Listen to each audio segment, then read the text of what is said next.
Night Dive Studiosin kehittämä System Shock on remake pelille, joka julkaistiin aikapäiviä sitten kuopatun Looking Glass Studiosin toimesta.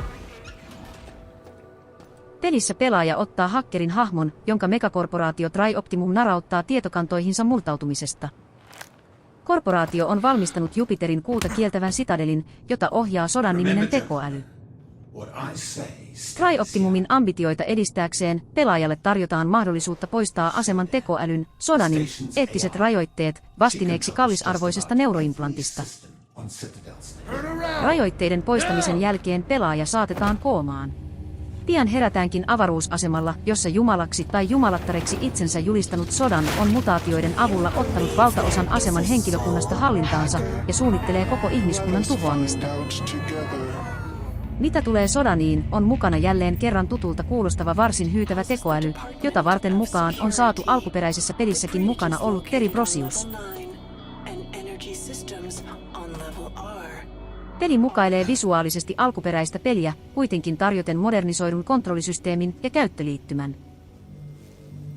Modernisoituna ja vanhat kömpelyydet poistettuina uusi System Shock samaan aikaan pysyy uskollisena alkuperäiselle. Ennen kaikkea se pitää visuaalisen kiilloituksen sillä tasolla, että peli näyttää hyvältä, mutta samaan aikaan muistuttaa olevansa vanhan pelin maltillisesti uudistettu koitos. Tarkasti kun katsoo, pikselit yrittävät puskea läpi tekstuureista vähän kaikkialla, niin seinissä, katoissa kuin objekteissakin, ja siksi uusittu ilme toimiikin niin hienosti. Se on yhtä aikaa upea, mutta samalla muistuttaa pelikokemuksena melkeinpä sitä alkuperäistä peliä, silloin kun peli oli vielä uusi. Yksi keskeinen tunnelmanluoja on avaruusaseman ahtaat tilat. Tasosuunnittelusta puhutaan jopa eräässä sähköpostiviestissä, jonka mukaan Citadelista haluttiin tehdä paikka, jossa voidaan kehitystyön ja muun ihmiskuntaa eteenpäin vievän ohella testata myös ihmisen stressin ja ahdistumisen sietokykyä avaruudessa. Tunnelmaa kyydittää myös kivasti hyvin toimiva kyberpunkahtava ambienssimusiikkivalikoima ja aseman tapahtumista ennen pelaajan heräämistä kerrotaan sähköposteissa ja äänilokeissa. System Shock olikin yksi ensimmäisistä peleistä, joka hyödynsi äänilokeja tarinankerronnassa, ja Remakessa niitä onkin melko runsaasti. Lisäksi ne on ääninäytelty tunteikkaalla tavalla uusiksi, uusien ääninäyttelijöiden voimin. Äänet ja musiikki ovat muutoinkin hyvällä tasolla, eikä pelattavuudessakaan ole valittamista.